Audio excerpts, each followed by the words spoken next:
A gente às vezes procura a felicidade no lugar errado e do jeito errado.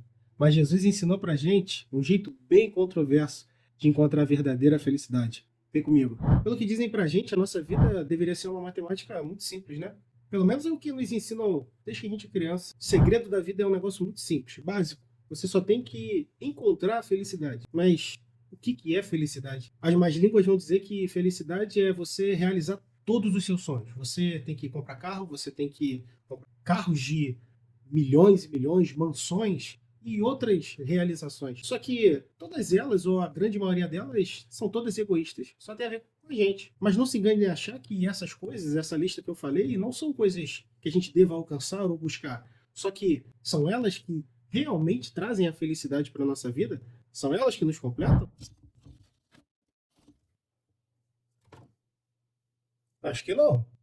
Seja muito bem-vindo a mais um vídeo da nossa série O Reino Invertido, os Mistérios das Bem-aventuranças. Como o título já diz, essa série está trazendo o mistério que os ensinamentos de Jesus sobre as bem-aventuranças trazem para a gente. Ele traz um conceito de reino invertido. Por quê? Porque os ensinamentos do mundo vão numa via, enquanto os ensinamentos de Jesus vão em outra, vão numa contramão. É um reino que deveria ser de uma forma, mas na verdade é de outra. Jesus traz conceitos para a gente totalmente fora do comum, totalmente fora da caixa. E nesse vídeo a gente vai falar um pouquinho sobre Mateus, no capítulo 5, nos últimos versos dessa perícope, dessa parte do texto das bem-aventuranças. E a gente vai falar um pouquinho sobre o custo e a recompensa do reino dos céus. Então acompanha comigo a leitura de Mateus, no seu capítulo 5, do verso 10 ao verso 13, que diz assim: Bem-aventurados perseguidos por causa da justiça, porque deles é o reino dos céus. Bem-aventurados sois quando, por minha causa, vos injuriarem e vos perseguirem, e mentindo,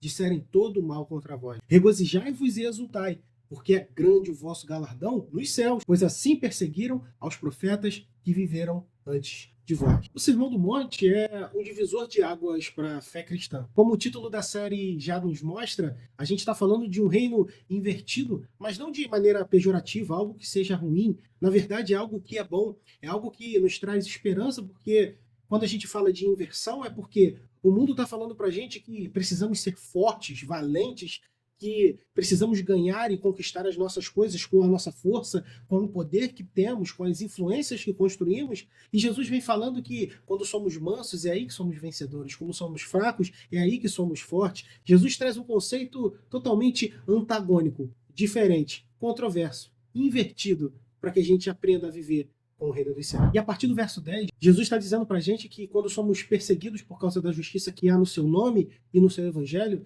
isso não é sinônimo de fracasso, ou que seja um abandono divino e que Deus não esteja olhando para nós e toda sorte de maldições e perseguições e sofrimento esteja nos perseguindo por desaprovação do Pai. Mas que, na verdade, isso é uma resposta e uma marca de que eu e você somos cidadãos do reino. Mas ele não está falando de uma perseguição qualquer. Ele está falando da perseguição por causa da justiça. Para a gente não cair no engano, porque se você cometer um crime e for perseguido pela polícia, isso não glorifica a Deus, isso não manifesta que você é um cidadão dos céus. Mas quando você está praticando a justiça, quando você está vivendo a verdade do Evangelho, quando você está vivendo aquilo que Cristo te designou a viver, e por conta disso as pessoas te perseguem e se levantam contra você, aí, na verdade, você vai ver a glória de Cristo resplandecendo em você. E já de começo isso acaba mexendo com a nossa mente, com o nosso coração, porque você vai me perguntar: então eu devo ficar feliz quando eu for perseguido? Mas eu quero viver uma vida de paz, eu quero uma vida tranquila, eu quero fazer as minhas coisas, ficar tranquilo. E aqui eu quero trazer 3 observações bem simples com você sobre esse texto. O primeiro passo que a gente vai ter que tomar quando a gente começa a entender isso, como alguns gostam de chamar, vamos ter que desconstruir isso na nossa mente. Por quê? Porque quando a gente fala em perseguição, a gente começa a sentir medo. Quando fala de perseguição, a gente pensa em dor, sofrimento, falta de paz, angústia. E isso mexe com a nossa mente, e principalmente com a nossa fé. Só que quando entendemos que a perseguição ela é benéfica quando é por causa da justiça e do evangelho de Cristo, isso começa a transformar a nossa visão sobre nós mesmos. Porque a gente vê o seguinte: se eu estou sendo perseguido por causa da justiça de Deus, eu sou do reino dele, eu pertenço a ele, eu sou seu filho, eu sou seu servo.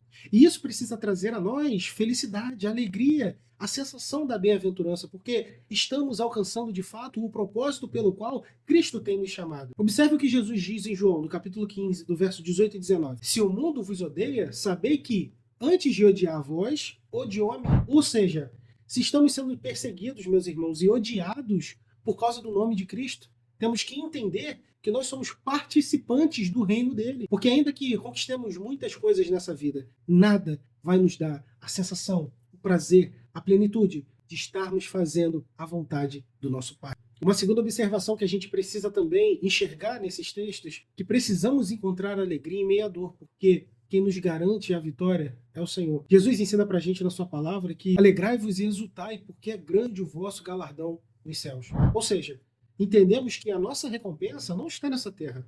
As coisas que nós devemos esperar, de fato, não são uma promoção no trabalho, o dia em que iremos trocar de carro, o dia que iremos mobiliar a nossa casa, ou o dia que vamos nos casar ou ver os nossos filhos casando. Mas a nossa alegria precisa ser na esperança de que um dia seremos recompensados na eternidade, e não apenas agora. Ou seja, a nossa alegria, o nosso prazer, a nossa felicidade não está quando alguém vem com a lança e crava no nosso peito, ou quando alguém vem e nos dá um tapa. Não, nossa felicidade não está nessas coisas, mas está na causa delas. Porque, meu irmão, se você apanhar, vai doer. Tacarem fogo em você, vai queimar, vai arder e vai ser terrível. Mas a causa dessa perseguição e desse possível martírio que Jesus diz que pode nos ocorrer como ocorreu aos discípulos, isso precisa ser alegria aos nossos corações, porque a partir disso somos bem-aventurados. Já a terceira observação é muito simples. Continue firme, mesmo que o custo seja alto. Alguns desafios da nossa fé mexem demais com o nosso psicológico, mexem com o nosso emocional, fazem a gente pensar, refletir e ver se realmente está valendo a pena tudo que estamos vivendo. Se a gente observar bem as ações de Jesus quando tudo ficava mais difícil, a gente vai ver uma piedade, uma esperança e uma fé surreal. E que nós temos capacidade, por causa do Espírito Santo, de repetirmos, de termos as mesmas ações. Jesus, quando estava perto da crucificação, ele teve medo, porque ele era humano, 100% humano e 100% Deus. E nós também somos humanos, nós também temos medo. Mas o convite que Jesus está fazendo para a gente nesse texto é que, independente da perseguição, independente das dores, dos martírios, das angústias, que nós não abandonemos a justiça que ele trouxe para nós. A justiça que ele morreu para nos permitir viver e praticar. O que Jesus está fazendo é um convite para nós, tanto naquela época quanto hoje ainda, e em toda a nossa vida, na nossa carreira de fé, perseverarmos no Evangelho. Perseverarmos na fé, no desafio, na perseguição, na angústia. E em cada momento em que praticar a justiça pode custar muito alto. Que praticar a justiça, viver o Evangelho, anunciar as boas novas, pode custar alto a ponto de nossas vidas serem perdidas, de nos matarem, de nos martirizarem, de arrancar de nós coisas que demoramos para conquistar, quando nos prenderem e nos ridicularizarem por estar pregando a verdade de Deus.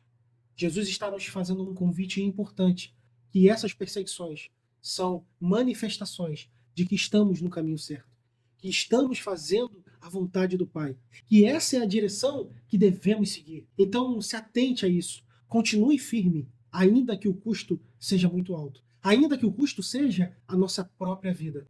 Às vezes a gente tem uma frase muito célebre e muito poética em dizer que eu morreria por Cristo, mas a gente já parou para pensar se nós viveríamos por Cristo?